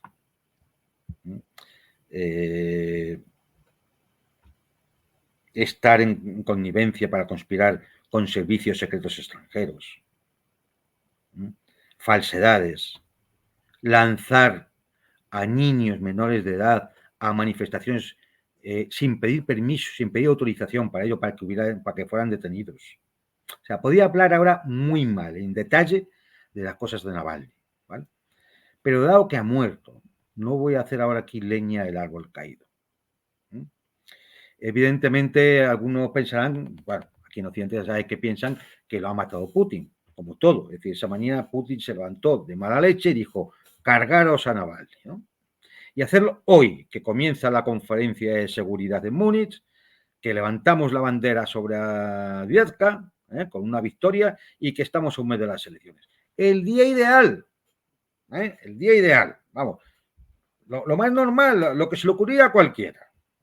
No se podía hacer dentro de un mes, que habrán acabado las elecciones, ni está la conferencia de Múnich, ni nada por el estilo. No hace dos, no. Ese día era el adecuado para que Putin eliminara a Navalny. Claro, ¿qué hay? Que las alternativas tampoco son. ¿Ha habido una operación encubierta para eliminarle por algún servicio secreto extranjero? Puede ser. ¿Ha podido ser víctima, dado que ha sido por un trombo? Parece ser. A ver, hasta que tengamos datos toxicológicos y fisiológicos y anatómicos no sabemos más. Pero por un trombo, por lo que ha fallecido. ¿Y el que ha podido provocar el trombo? A lo mejor 4 pinchazos de Pfizer proporcionados por la embajada alemana. Yo lo dejo ahí. Entonces sí es especulación. Estos son hipótesis. El caso es que Navalny era ya un fusible fundido. Ya no representaba nada. Toda su fundación contra la corrupción y demás, una vez que es juzgado por tercera vez, porque las 2 primeras condenas las tenía suspendidas, condenas de años de cárcel, las tenía suspendidas. Ya cuando se le juzga por primera vez, después de que se saltara cuando le daba la gana en los términos de la libertad condicional, entonces ya deciden que te vas a una colonia, 9 añitos, porque te has pasado, de hecho, cuando el famoso envenenamiento por Novichok, que daría para hablar, cuando el famoso envenenamiento estaba en una de esas veces que él decidió saltarse todos los límites de la condicional.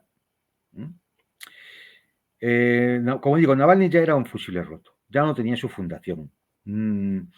Estaba absolutamente, todos lo habían dejado, estaba absolutamente desprestigiado, sobre todo desde que hubo ahí 2 cosas tremendas. Uno, cuando a su mano derecha, Vladimir Ashutkov, le cazan negociando con la antena del MI6 británico en Moscú una financiación de 10 a 20 millones de dólares todos los años, de libras, todos los años, para desestabilizar Rusia. Están las imágenes ahí. Nosotros las publicamos en su día, pero vamos, hoy ahora con la muerte de Navalny han vuelto a correr por ahí las imágenes.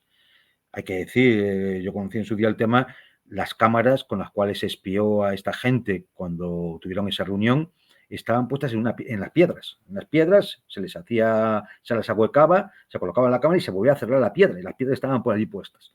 Un tema curioso, ¿no?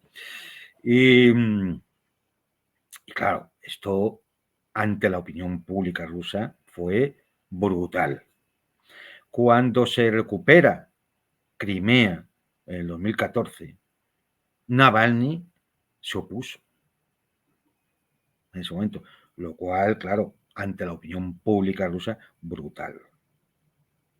Navalny no se había elegido ni en su pueblo. Esta es la realidad. Y la realidad la hemos visto estos días cuando en las concentraciones de protesta que hubo el otro día no había más de 200, 300 personas. En una ciudad, en Moscú, por ejemplo, una ciudad de 12 millones de habitantes. No había más de 200, 300 personas. O sea, es decir, Navalny ya no representaba nada. Cuando aquí en Occidente se dice, no, era el líder de la oposición, mentira, mienten como habitualmente hacen con todo. El imperio de las mentiras es lo que acredita por eso, por mentir. El líder de la oposición se llama Gennady Zyuganov, secretario general del Partido Comunista, y tiene el 13% de los votos en la Duma.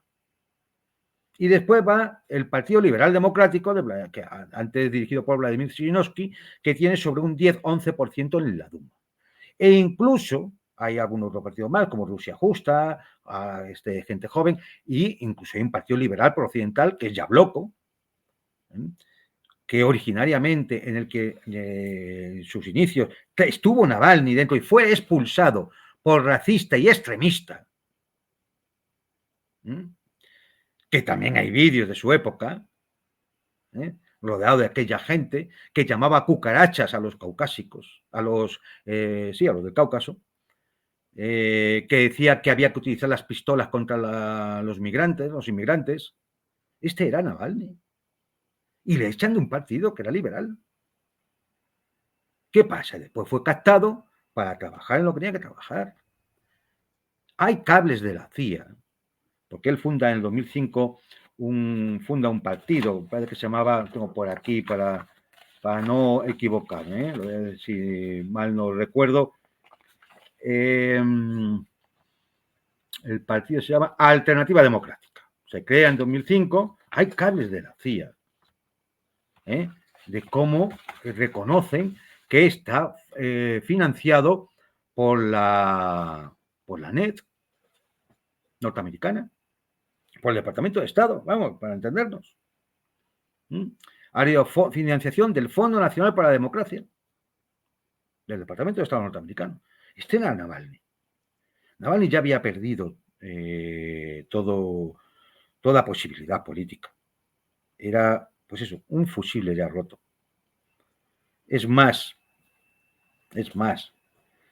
Yulia Navalnaya, que ha estado en la conferencia, justamente ese día, en la Conferencia Internacional de Seguridad, perdón, la Conferencia de Seguridad de Múnich, allí apareció la señora de Navalny, que venía de Londres, porque vive en Londres con un amante, un millonario ruso.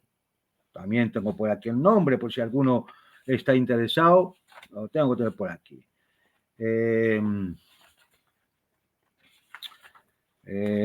Eugeni Chichvarkin, millonario ruso, anti-Putin, como casi todos ellos, oligarca, residente en Londres, donde estaban todos estos oligarcas anti-Putin. Hay que recordar que a Londres le llamaban Londongrado, porque allí se iban todos los que se llevaban el dinero de Rusia, y antes de caer en las garras del gran dictador Putin, se largaban a Londres. Piénsenlo, lo que nos escuchan. Salían de allí por llevarse el dinero y se iban, ¿dónde? A Londres. Y ahí es donde está ahora, pues, este señor, que es presuntamente el amante de ahora de esta señora, en la cual su ex asistente dice que, bueno, que alguna vez la debe preguntar, y Julia decía que, bueno, que Navalny estaba al corriente de todo y sabía de su relación. En definitiva, este es decir, es el mito de Navalny opositor, que realmente es un falso mito, ¿no? Y a estas alturas ya poco daño podía hacer ni a Putin ni a nadie en Rusia, esta es la realidad, ¿no? Ni a Putin ni a nadie. Lo que más duele de todo esto, aparte del fallecimiento de un hombre que ya estaba roto, porque lo habían roto,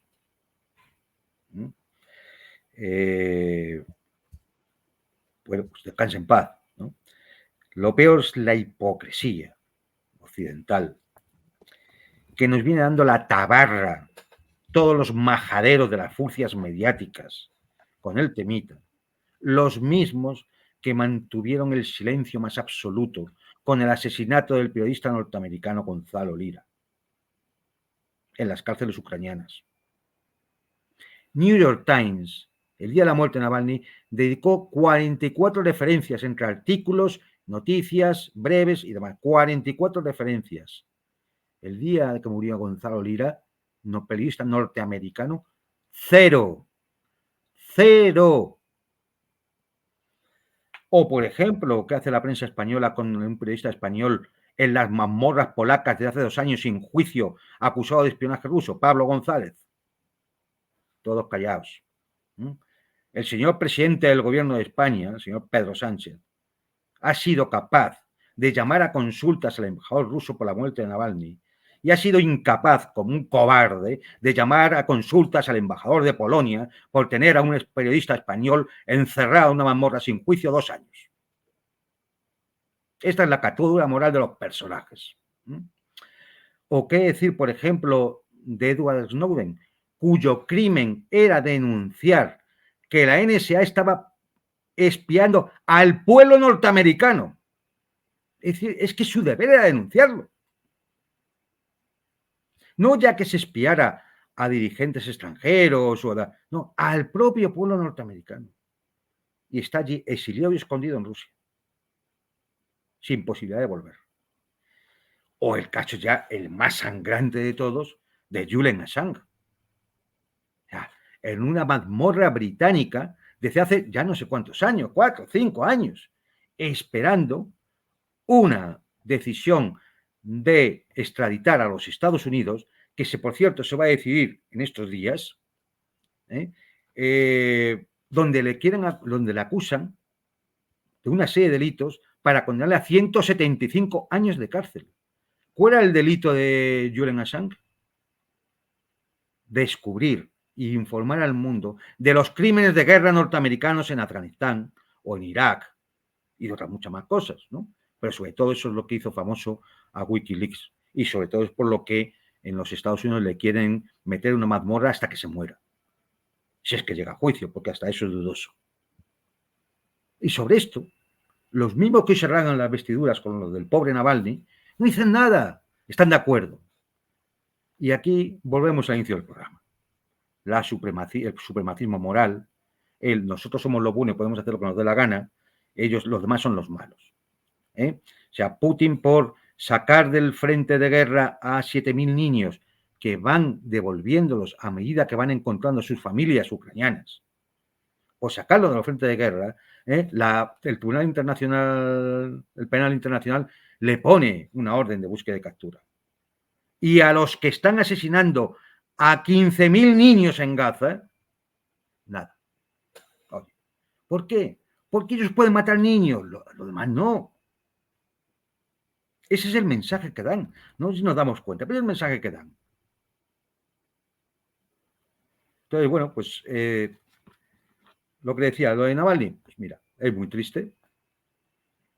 El hombre, ya veremos, y espero que se sepa, ¿no? Pues las razones por las que ha fallecido y demás, ya no representaba ningún peligro para Rusia, no ningún peligro para Putin, ningún peligro para la sociedad rusa. En todo caso, el único peligro que podía representar sería precisamente para los que estuvieron durante muchos años pagándole, no sea que fuera a cantar, algo que no fuera conveniente. Y ha servido, en última instancia, pues para que de las castuzas occidentales del brindis de Múnich, pues tengan un día más de alaridos, acusando sin la más mínima prueba, sin ni siquiera una autopsia, aunque sea falsa, ¿no? Es decir, nada, sin nada, acusando a Putin de haber asesinado, ¿no? Como decía Zelensky, indudablemente lo ha asesinado Putin, ¿no? Decía Zelensky, claro, indudablemente. No como tú, ¿no? Todo el mundo puede dudar a cuántos periodistas llevas asesinados, ¿no?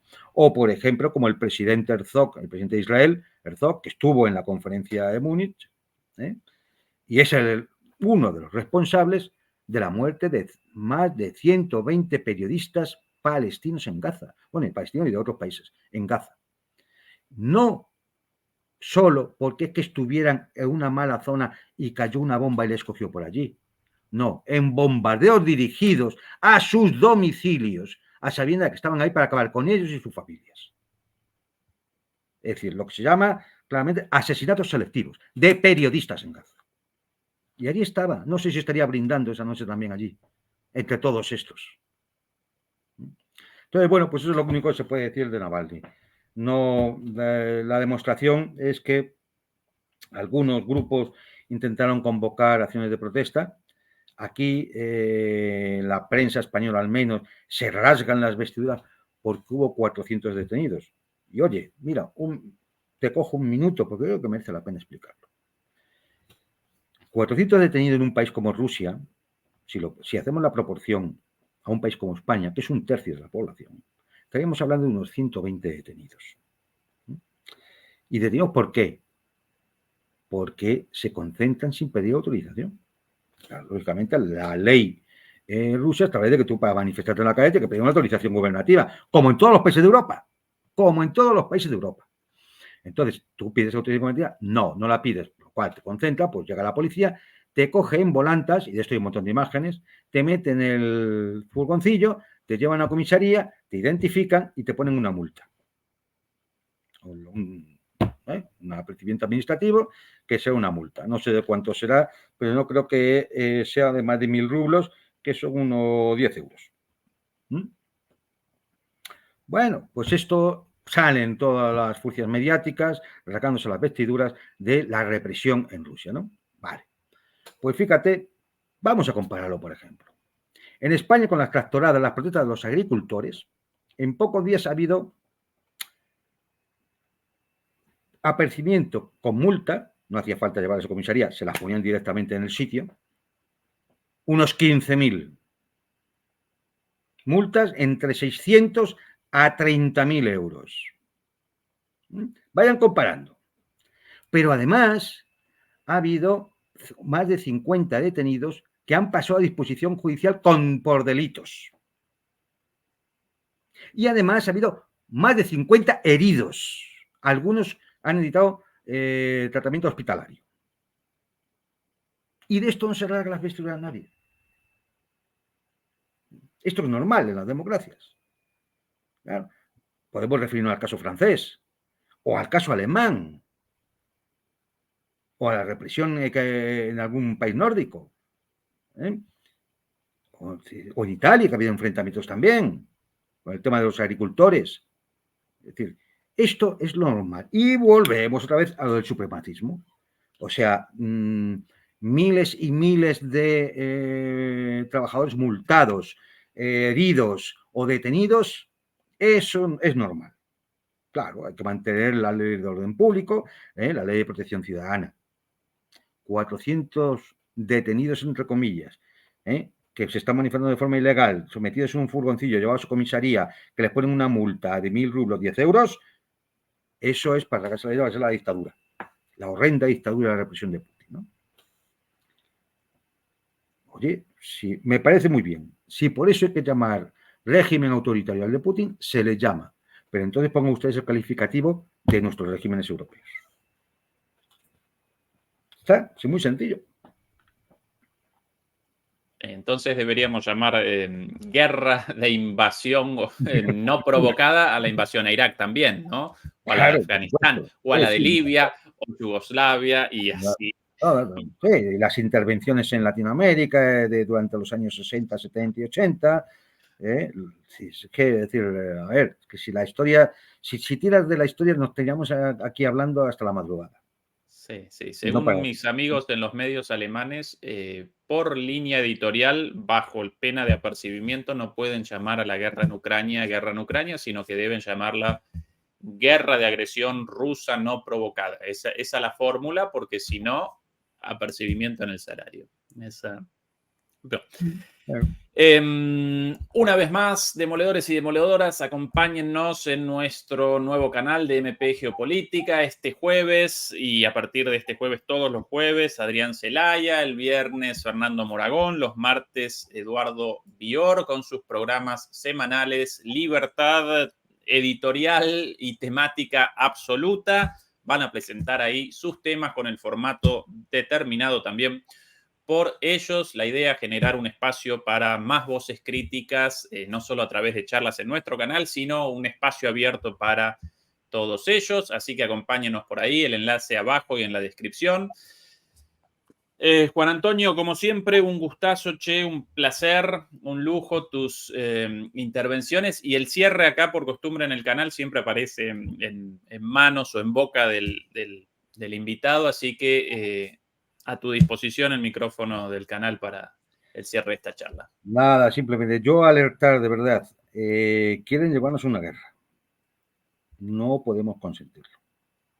No podemos consentirlo. Quieren llevarnos a una guerra Si no es con Rusia, al final lo intentarán con Irán y si no lo intentarán con China, pero quieren llevarnos una guerra. Y yo creo que esta vez sí que no tenemos nada que ganar. Casi ninguna, ¿no? Pero porque además los que nos llevan a la guerra no son un grupo de patriotas que dicen es necesario, la patria lo exige. No. Los que nos llevan a la guerra son los que no tienen patria. Los que simplemente marcan en un ordenador, en una tablet, marcan unas cifras y hacen hecho un negocio. Un negocio a costa ahora de la sangre de los ucranianos y de los rusos. Y mañana será a costa de la sangre de todos. Porque ellos no van a ir. Recordadlo siempre, ellos no van a ir. Antiguamente, cuando las guerras eran por otra cosa y demás, pues incluso las clases altas tenían a bien de ser los primeros para ganar fama y honor y gloria, de ir para adelante. Estos no van a ir. Porque estos no son ni siquiera aquellos románticos o aquellos nobles que por nobleza obligaba, ¿no? Estos no van a ir. Estos solo piensan en su dinero, en su riqueza, en su poder. Entonces, no lo consintamos. Y nada más, pues hasta la próxima, Ezequiel. Juan Antonio, no abandones, por favor, la conexión. Demoledores, demoledoras, un abrazo a todos y a todas y hasta la próxima transmisión. Chau, chau. Adiós.